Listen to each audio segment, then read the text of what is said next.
Alors, je suis hyper content parce qu'on m'a donné la conférence avec Mathieu sur convaincre l'interne pour séduire l'externe, la culture d'entreprise d'une licorne.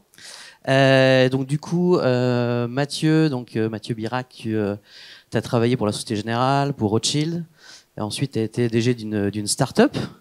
Et puis, tu as rejoint Doctolib vers 2016. Ouais, c'est ça. T'as tout bon là. Et pour l'instant, j'ai tout bon. C'est bon, Ouais. sans lire les fiches en plus, donc je suis pas mal. C'est bien. Ensuite, donc du coup, tu as été recruté par Doctolib pour être Chief People Officer, pour essayer justement de créer une culture d'entreprise, et ça va être un peu le sujet du jour. Du coup, pour commencer, peut-être sur cette notion t'es dans une entreprise en hyper croissance depuis maintenant 8 ans. C'est quoi les évolutions un peu RH que tu as vues appliquées à cette entreprise française? Ok, on commence très large. Bonjour à tous déjà. Je suis un peu malade, donc en fait, si je dis des bêtises, bah c'est parce que je suis malade. Donc voilà, m'en voulez pas. Si seulement je connaissais une application, on pouvait trouver un médecin en 2 clics. Bref. Donc j'ai presque oublié la question, mais c'est bon, je me rappelle. Oui, donc comme tu l'as dit, moi j'ai rejoint Doctolib en 2016, en octobre 2016. Et donc dans la boîte, on était 200. Aujourd'hui, on est 2800. Donc en gros, on a fait un peu plus de x10 en l'espace de 7 ans. Et donc effectivement, on est passé par plein de phases différentes, avec du coup la nécessité d'évoluer à chaque fois. Et donc on a fait évoluer plein de choses. Si tu veux, je commence par parler de ce qui n'a pas évolué. Et après, on parlera de ce qui a évolué, si tu veux. Tu fais comme tu veux, c'est ta conf. Je change le truc, désolé. Non, mais ce qui n'a pas changé, pour le coup, c'est un peu le thème d'aujourd'hui, c'est qu'on a pensé très tôt, et je dis on, et je me gêne même pas de fleurs parce que j'étais pas là, mais très tôt, chez Doctolib, on a considéré que la culture, c'était un vrai vecteur de croissance, ou alors potentiellement un bloqueur pour continuer à grandir. Et donc très tôt, on a mis en place des trucs qui nous permettaient d'infuser la culture le plus possible. Et je vais donner des exemples, parce que je sens que vous êtes fatigués, il fait chaud, c'est à la fin de journée, donc je vais essayer de donner des exemples pour que ce soit pas ennuyeux. L'une des premières décisions, je pense, qui a été prise dans la boîte quand elle a commencé en 2013, Doctolib, ça a 10 ans, elle a été prise par notre fondateur qui s'appelle Stanislas. Et en fait, il s'est dit qu'il avait déjà l'ambition de faire grandir Doctolib rapidement. Je pense que la première slide qu'il a faite à l'époque, il y avait 2 bullet points. Le premier, c'était on veut transformer la santé. Et le deuxième, c'était on veut créer une équipe d'entrepreneurs de plusieurs milliers de personnes. Aujourd'hui, ça paraît évident, mais c'était en 2013. Il était dans son petit appartement à Boulogne. Donc à l'époque, c'était voilà, ça faisait beaucoup. Donc très tôt, il avait cette notion de créer une culture et une équipe forte. Et donc la première décision qu'il a prise, c'est de mettre en place une Doctolib Academy, donc un programme d'onboarding. Et l'idée de ce programme d'onboarding, qui était très artisanal à l'époque, qui l'est un peu moins aujourd'hui, c'est de faire en sorte que dès que les gens arrivent chez nous, on puisse les infuser au maximum sur notre culture. Aujourd'hui, c'est assez classique. Plein de boîtes le font et c'est très bien. Mais à l'époque, ça l'était beaucoup moins. Et ça, tu vois, typiquement, c'est un truc qui n'a pas changé. Tu vois, ça fait 10 ans, on fait une Doctolib Academy par mois, sauf en août, parce que vous savez qu'en août en France, on ne travaille pas, et donc on ne fait pas de Doctolib Academy. Mais sinon, on en a fait plus de 100 Doctolib Academy depuis qu'on a lancé Doctolib. Donc ça n'a pas changé. Après, on peut parler de ce qui a changé, si tu veux. Bah vas-y, ce qui a changé. Hyper facile comme interview. C'est vrai. Tu me dis si je parle trop, mais ça, c'est la fièvre, hein, c'est pour ça que je parle beaucoup. Donc ouais, ce qui a changé, il y a plein de trucs qui ont changé. J'en parlais tout à l'heure. Au début, quand on recrutait, on avait déjà cette idée de l'importance des valeurs. Sauf qu'à l'époque, on était beaucoup moins mature sur ce sujet-là. Et donc, pour nous, les valeurs, on avait 5 valeurs chez Doctolib. Et on posait des questions d'entretien sur ces valeurs-là. Et moi, je me rappelle, le dernier entretien que j'ai fait avant de rejoindre Doctolib, c'était avec Stanislas, notre cofondateur. Et la question qu'il m'a posée, c'est quelle est ta valeur préférée? À l'époque, on en avait 5. Je vous dirai à la fin laquelle j'ai choisi. Service, passion, attaque, ambition, humilité. C'était les 5 valeurs de Docto enfin, il y a quelques années. Depuis, on a changé. 2 trucs qu'on a changé. Typiquement, on arrête de poser cette question qui était un peu enfantine. On essaie de la poser différemment. On essaie toujours de vérifier que les gens sont en accord avec nos valeurs, mais on le fait différemment. Par des questions, un entretien structuré, enfin tout ça. Donc ça a beaucoup évolué, la façon dont on recrute. Et 2, on a changé aussi nos valeurs. Avant, on avait 5 valeurs, c'était celles que j'ai citées. Maintenant, on en a d'autres. Et on continuera, j'imagine, à les changer. Qu'est-ce qui a fait que vous avez décidé de faire une bascule? En fait, c'était un moment de bascule aussi dans la taille de Doctolib. Nous, on dit qu'on est dans le chapitre 3 chez Doctolib. Donc le premier chapitre, c'était les 4-5 premières années, où là, l'idée, c'était de trouver notre product market fit. Mais là, ça fait 2 jours que vous parlez startup, donc vous savez ce que c'est, le product market fit. Ça, c'était le PMF. PMF, ouais, j'ai pas voulu oser dire ça, parce que ça, c'est un peu ringard, mais je peux pas dire le PMF Merci, comme ça. je prends bien. C'est vrai? Il y a des gens qui ont dit ça? Pardon. Donc, ça c'est la fièvre, hein, typiquement. 4 premières années, c'était trouver le product market fit, c'est-à-dire vérifier que notre solution marche en France et en Allemagne. Quand on a prouvé ça, on est passé à la deuxième étape, qui était l'étape de l'hypercroissance, où on se dit maintenant, il faut qu'on grandisse très très vite en France, en Allemagne et dans d'autres pays. C'est à ce moment-là, entre les deux, où on s'est dit en fait qu'il fallait changer la façon dont on déclinait nos valeurs pour la rendre plus, qu'elle s'imprègne encore plus dans les comportements, dans nos process, etc. Donc, et là, typiquement, on est en train de passer à un nouveau stade, chapitre 3, si vous avez bien suivi, et là, on retravaille encore sur nos valeurs. On retravaille sur les process de recrutement, sur les process d'assessment. On se dit, ah mais on a fait une erreur, on n'aurait jamais dû faire ça, etc. Donc on est dans cette phase-là. Chapitre 2, tu as dit hypercroissance. Chapitre 3, c'est quoi le nom du chapitre? Le chapitre 3, on n'a pas de nom encore. Qu'est-ce qu'on dit déjà? On n'a pas de nom. Non, le chapitre 3, c'est qu'aujourd'hui, on est donc chez Doctolib, on est 2800, on est présent dans 4 pays. Et maintenant, on a plusieurs produits. Les gens nous connaissent souvent pour la prise de rendez-vous. Mais on fait plus de choses pour les patients et pour les professionnels de santé. Et donc on a plein d'options devant nous. Pour grandir, et donc il faut qu'on soit très malin pour choisir les bonnes, parce que sinon on va perdre du temps, perdre de l'argent, et puis on peut avoir des concurrents qui nous remplacent, et donc il faut qu'on pense notre croissance un peu différemment. Très longtemps on a grandi d'une certaine façon, et là on se rend compte qu'il faut qu'on s'appuie sur d'autres choses, et donc disons que c'est le chapitre 3, c'est un peu le chapitre de la réinvention, avec plein de trucs dont on pourra parler un peu après si tu veux. Dans l'histoire de Doctolib, il y a eu un moment je pense important, c'est le rachat de Mon Docteur. Ouais. Du coup, comment on fait pour intégrer justement une entreprise concurrente à qui on s'est battu finalement pendant des années. Ouais. Et voilà, comment ça s'est passé tout ça? Ouais, c'était intéressant, c'était en 2018 le rachat de Mon Docteur. Et Mon Docteur, pour ceux qui se rappellent plus, c'était notre concurrent numéro 1. Nous, je pense à l'époque, on était 20-30% plus gros. Donc on était vraiment, on avait des tailles similaires et c'était vraiment c'était une fight quoi. On était vraiment rue par rue. On s'aimait bien avec respect, mais c'était quand même une fight. Et donc, et après eux, ils ont eu des enjeux de structure capitalistique, donc on a eu l'opportunité de les racheter. Et pour nous, c'était en fait, à l'époque, on était peut-être 300-400 et on rachetait une boîte de 100-150 personnes, donc c'est quand même un gros bout. Et donc, ça a été un enjeu énorme parce que nous, on est très fiers de notre culture, donc on en a fait des tonnes.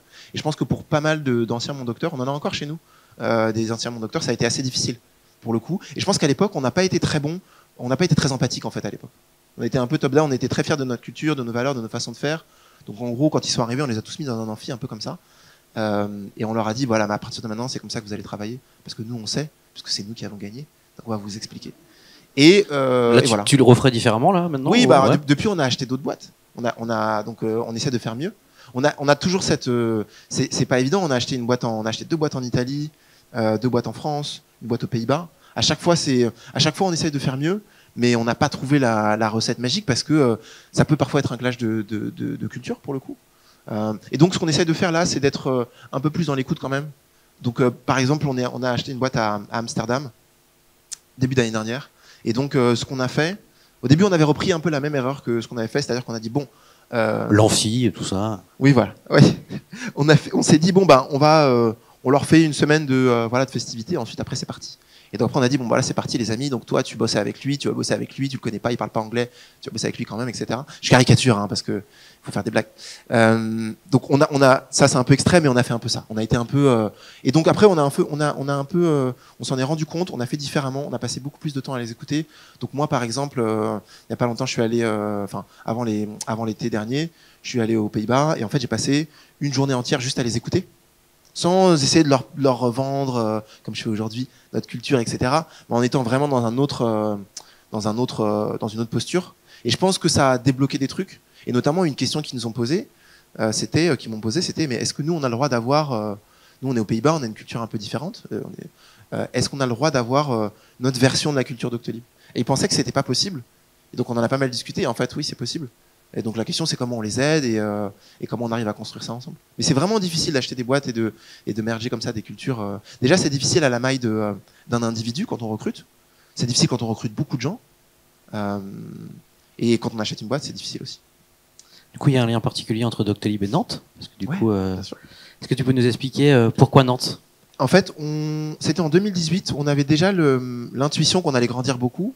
Et on s'était dit si on continue à se battre avec toutes nos autres copines startup à Paris pour recruter des full stack qui ont fait l'Epita et l'Epitech et qu'on obsède tous sur ce pool de talents, forcément au bout d'un moment il n'y en aura plus assez ou ça va nous coûter trop cher et donc on s'est dit il faut qu'on soit un peu créatif et on s'est dit la France c'est grand et il y a plein de villes intéressantes. Et donc on a mappé un peu, cartographié toute la France pour voir les bassins d'emploi, les bassins de talent, les écoles.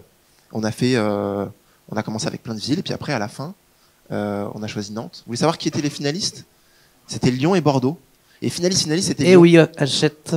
Ouais. C'est Nantes qui a gagné. Ouais, c'est vrai. Et depuis, on regrette. Non, on regrette pas du tout. Non, ça s'est très bien passé. On a plusieurs centaines de collaborateurs qui sont à Nantes dans nos bureaux, qui sont pas très loin de la gare. En 2025, l'année prochaine, on va investir de nouveaux bureaux qui sont près du CHU de Nantes. La halle quelque chose. Pas de bêtises. Ouais. Et ce sera des grands bureaux pour 800 personnes. Et donc, on est très contents. Donc, on recrute, les amis. Si vous voulez des magnifiques bureaux à Nantes, dans le centre de Nantes, ben voilà, vous savez où aller. Du coup, donc, on a vu finalement cette culture d'entreprise. Dans le titre, c'est marqué finalement convaincre l'interne pour séduire l'externe. Qu'est-ce que ça veut dire finalement? C'est par rapport à pour aller recruter des talents, pour Ouais, c'est une bonne question. En fait, moi aujourd'hui, mon job, il a pas mal évolué chez Doctolib. Donc, quand je suis arrivé, je m'occupais de l'expansion internationale.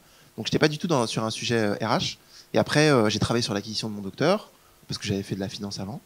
Et après, j'ai switché sur un job très différent, qui est le rôle que j'ai aujourd'hui, qui est le rôle de Chief People Officer. Et après, mon rôle a continué à évoluer. Donc maintenant, je travaille aussi avec les équipes qui font la RSE chez nous. Et depuis peu, je travaille aussi avec les équipes de marque et de communication pour le groupe Docto, donc pas seulement marque employeur, mais pour le groupe. Et donc, l'idée derrière ça, c'était de se dire que si on veut être cohérent, il faut que tout ce qu'on raconte en interne, ce soit la même chose que ce qu'on raconte en externe. Et donc, dans mes équipes, il y avait déjà la communication interne. Et on s'est dit, si la communication interne et la communication externe sont alignées, ça nous rend plus pertinent, ça nous rend plus consistant. Surtout dans un business comme le nôtre qui est pas évident, qui est celui de la santé. Nous, on est aussi une plateforme, donc avec une taille, maintenant une visibilité qui est importante. Et donc, si on n'est pas cohérent, on peut vite se faire rattraper. Et donc, du coup, la stratégie qu'on a, c'est de dire, c'est un peu la stratégie inside out. Inside out, vous savez, c'est quand vous achetez un vêtement. J'aime bien les vêtements. Quand vous achetez un vêtement qui est réversible. Et donc, c'est ça, inside out. Et nous, ce qu'on dit, c'est que la culture, elle doit être inside out. Ça veut dire tout ce qu'on raconte en interne. Ça doit être aussi vrai en externe. Et donc, c'est comme ça qu'on travaille. Et donc, on essaye quand on communique, on essaie d'être le plus cohérent possible. Tout à l'heure, il y avait Victor Douek de Celle-ci qui disait sur la partie RH que le CEO était toujours présent. Ouais. Enfin, du coup, parce que c'est lui le CEO. C'est quoi la latitude que tu as par rapport justement au DG de Doctolib? Comme je sais qu'il regarde pas, je peux être totalement. On est entre nous et comme je sais qu'il regarde pas, je peux y aller. Vas-y. Ouais. Non, mais c'est une très bonne question. C'est vrai qu'il y a. Je te remercie. C'est vrai qu'il y a. Ça fait 2 fois déjà qu'il dit que c'est une bonne question. C'est vrai? Ah bah, tu vois. C'est vrai qu'il y a une proximité très forte. Nous, on a la chance d'être une entreprise où le fondateur, c'est aussi le PDG, le CEO. Et donc, du coup, forcément, lui, il donne beaucoup. Il y a beaucoup de sa personnalité dans Docto. Donc, une grande partie des valeurs qu'on a, en fait, c'est les valeurs de Stan, qui est notre fondateur. Donc, oui, forcément, c'est un partenariat. Et après, c'est un peu souvent, c'est un échange. Par exemple, quand on a senti, là, sur les derniers mois, qu'on allait aller dans une nouvelle phase de notre croissance et de notre histoire, on a beaucoup échangé sur ce que ça voulait dire. Au début, on avait du mal à mettre des mots.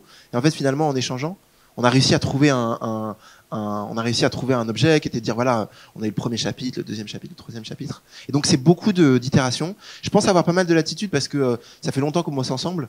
Mais si un jour, qui n'arrivera jamais, bien sûr, si je venais à quitter Doctolib et que quelqu'un devait prendre ma place, ce serait un enjeu, ouais. C'est parce que, en fait, il y a tellement d'historique que pour faire sa place, je pense qu'il faudrait vraiment créer cette relation de confiance qui doit, je pense, pas être évidente à créer.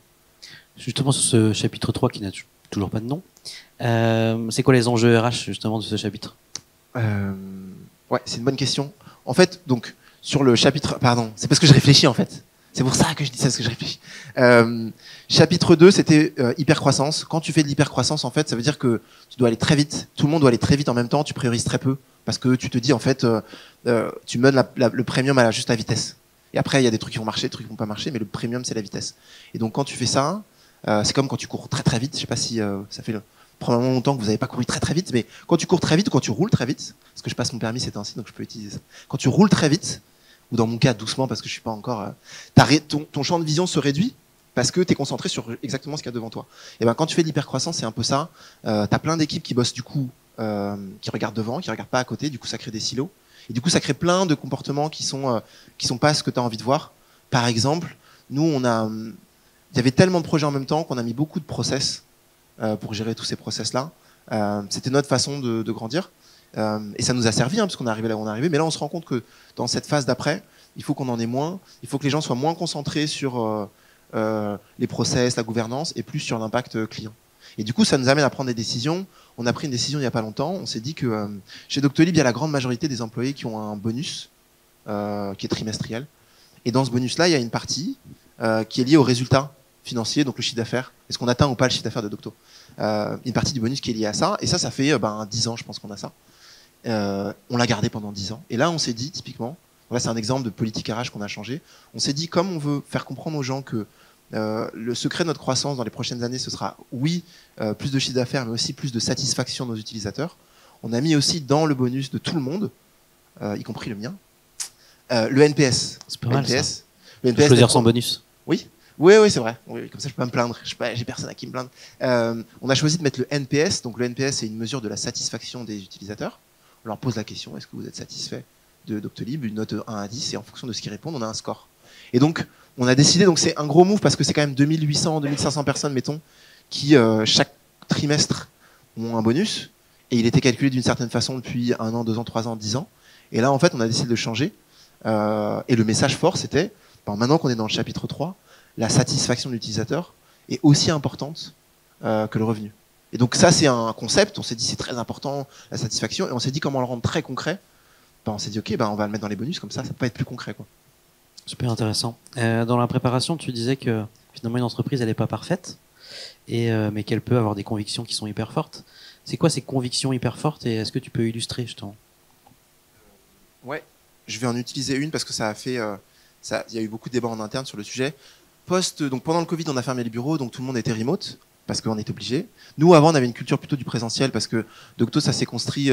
Nous, à la base, on est une boîte où il faut faire du terrain. C'est-à-dire que pour convaincre les médecins, on peut pas leur envoyer un email et un deuxième email et il faut les appeler. Après, il faut les visiter 1 fois, 2 fois, 3 fois, etc. Donc c'est un métier de proximité. Et donc du coup, par extension, on était une boîte qui était très bureau. On n'est pas du tout une boîte qui était remote first, etc. Donc ça, c'est dans l'ADN de Docto depuis le début. Et donc Covid arrive, on est obligé de fermer les bureaux, donc on l'a fait. Et au retour de Covid, je pense qu'on n'a pas été bon. En plus, je pense que c'est un peu, c'est jamais ma faute seulement, mais je pense que j'ai pas été suffisamment, je pense, je sais pas si c'est courageux ou ambitieux, mais en gros, en fait, les gens ont dit voilà, en fait, tout le monde a compris que le remote ça marche parce que pendant Covid, on a énormément bossé parce qu'on a bossé sur la vaccination, etc. Donc les gens ont beaucoup bossé et les résultats ont été exceptionnels. Donc là, c'était la preuve qu'en fait le remote ça marche, au moins sur le court terme, sur quelques mois, sur quelques trimestres. Et donc, on s'est dit, c'est vrai. Au final, c'est vrai, ça a marché. Les gens ont hyper bien bossé. C'est incroyable tout ce que les équipes ont fait. Et donc, on s'est dit, ok, on va partir sur une stratégie de remote qui est assez avantageuse. À l'époque, on avait dit 2 jours par semaine au bureau, 3 jours par semaine à la maison. Et en fait, on s'est rendu compte que ça ne nous allait pas. Et au début, en fait, on a essayé de prouver, en disant, ok, en regardant les chiffres, des modèles de boîtes. À ce moment-là, il y avait déjà des boîtes aux US qui commençaient à revenir sur le full remote. Plutôt des grosses boîtes, je parle pas des boîtes plus petites.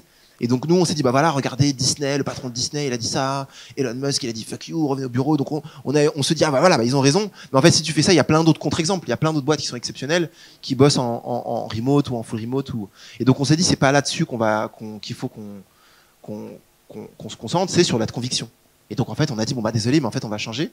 On va changer notre politique et maintenant la politique c'est vous devez être plus souvent au bureau que pas au bureau. Donc plutôt 3 jours par semaine au bureau que 2. Et donc ça, il y a eu beaucoup de discussions en interne, ça n'a pas été évident.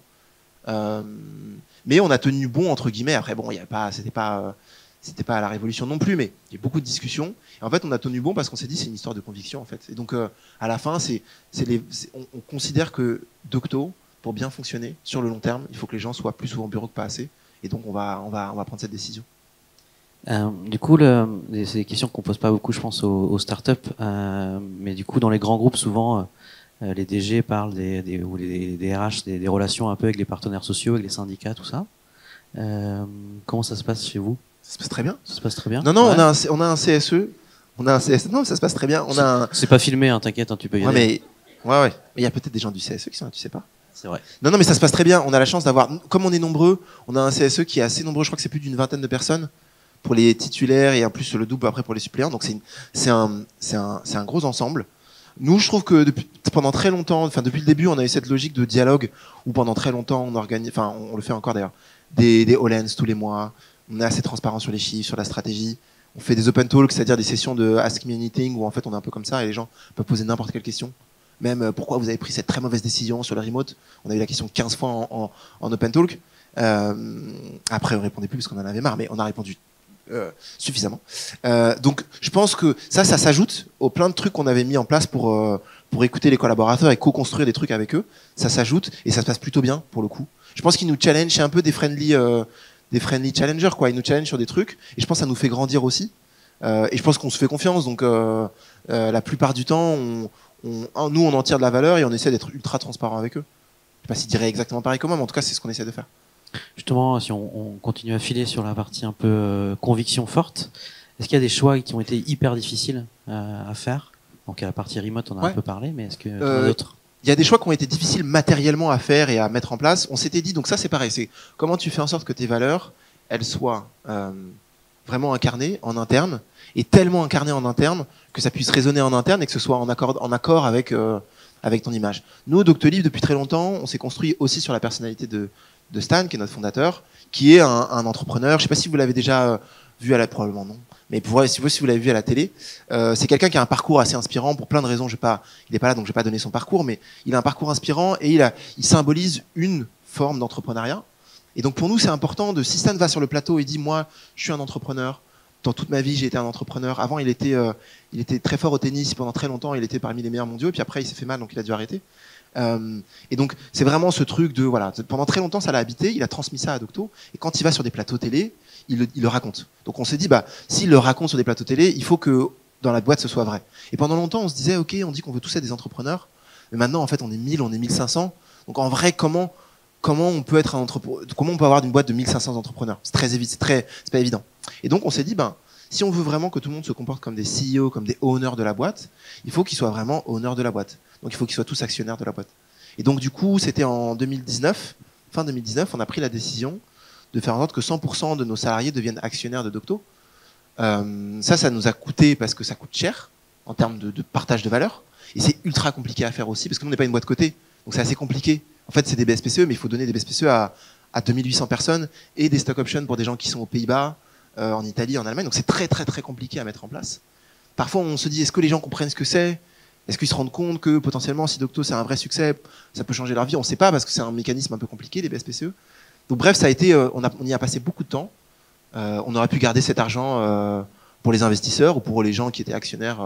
Il y avait peut-être 300, 400 actionnaires quand on a pris cette décision.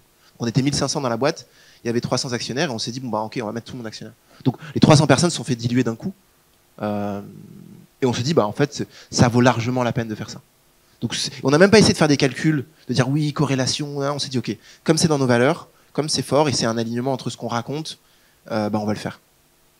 Quand on s'est eu, tu disais finalement la culture d'entreprise, c'est un peu comme un operating system, un OS.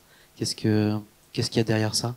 Ouais, nous on essaie d'y penser, on essaie de penser à ça, c'est-à-dire qu'on se dit, on veut que notre culture ce soit un outil pour que les gens prennent des décisions tous les jours. Ça revient un peu sur le truc d'entrepreneur. On se dit un entrepreneur c'est juste quelqu'un qui apprend des trucs tous les jours et qui prend des décisions tous les jours. Et donc on se dit si on leur donne un playbook ou un operating system du coup ils vont pouvoir le faire. Et donc l'operating system c'est un peu l'ensemble de ce qu'on met en place en interne et qui est directement. Donc pour nous le fait que la Doctolib Academy elle soit infusée de nos valeurs, ça fait partie de l'operating system. Pendant très longtemps par exemple. Notre fondateur, il me disait à chaque point, il me disait ça, il me disait en fait, moi je veux que 100% des gens qui rejoignent Doctolib, ils passent un jour ou 2 jours dans un cabinet de médecin. Juste, donc tu arrives, tu es finance manager ou peu importe, et même quel que soit ton job du coup, que tu sois en tech, en produit, en finance, etc. Je veux que tu passes 2 jours dans un cabinet de médecin, en France, en Allemagne, en Italie, en fonction de là où tu habites. Si tu nous joins, mais t'es basé à Niort, voilà. Et donc, ça, c'est ultra compliqué à faire, surtout qu'à l'époque, on recrutait entre 100 et 150 personnes par mois. Donc, en fait, c'est un enfer à faire. On a vraiment essayé de le faire, et je pense qu'il y en a beaucoup qui l'ont fait. Après, on a arrêté parce que c'est trop dur. Donc, on fait différemment maintenant. On a des praticiens qui viennent, ça fait longtemps qu'on le fait, mais on a renforcé. Il y a des praticiens qui viennent, des médecins, qui viennent pendant la Doctolib Academy, pour raconter leur parcours, etc. Ça pour moi, ça fait partie d'un operating system. Ça veut dire qu'en gros, quand t'arrives, c'est ça la règle, quoi. Tu trouves ça un peu bizarre, en fait, t'arrives, t'es hyper chaud, t'as envie de bosser. En fait, pendant 4 jours, toute la journée, on va te matraquer un peu de l'ADN de Docto, c'est ça, la stratégie, c'est ça, le produit, c'est ça, la santé, c'est ça. Et on sait qu'à la fin, les gens, ils sont un peu dans le dur, parce que ça fait beaucoup d'informations. Mais, en fait, on dit, c'est comme ça. Et c'est tous les trucs, on dit, ouais, mais désolé, chez Doctolib, c'est comme ça.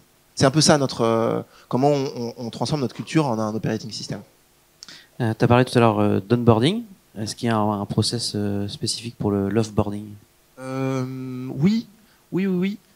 Donc on fait les trucs classiques de entretien, de sortie, etc.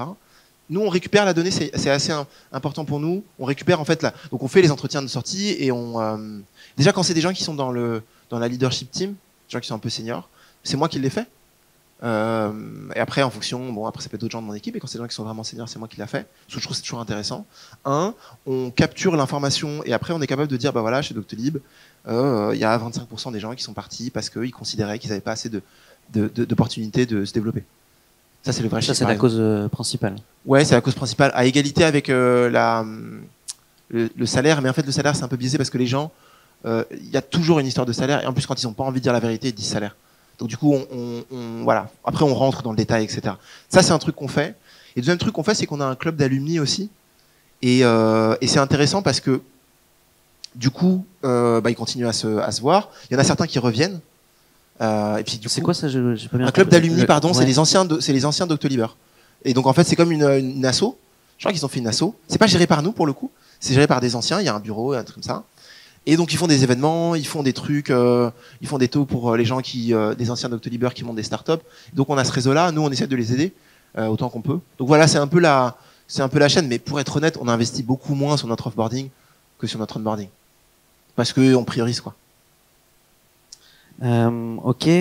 Justement sur est-ce que tu as des exemples finalement de culture Doctolib qui a été dans d'autres startups ou d'autres entreprises, un peu ce rôle modèle que vous pouvez avoir, qu'une licorne peut avoir finalement pour les autres startups de la Startup Nation? C'est dur à dire parce que pour le coup, on n'est pas, on essaie d'être concentré quand même sur ce qu'on fait, donc on se dit pas qu'on a un rôle modèle. Je pense qu'il y a des trucs, je pense un truc, en tout cas qu'on veut faire. Je sais pas si on l'a déjà fait, mais ce qu'on veut faire, c'est que on veut montrer que c'est possible de faire des modèles de croissance qui sont vertueux, c'est-à-dire qui sont pas ultra disruptifs, genre j'arrive, je suis Uber, je déglingue tous les taxis, et plus je déglingue les taxis, plus je suis gros.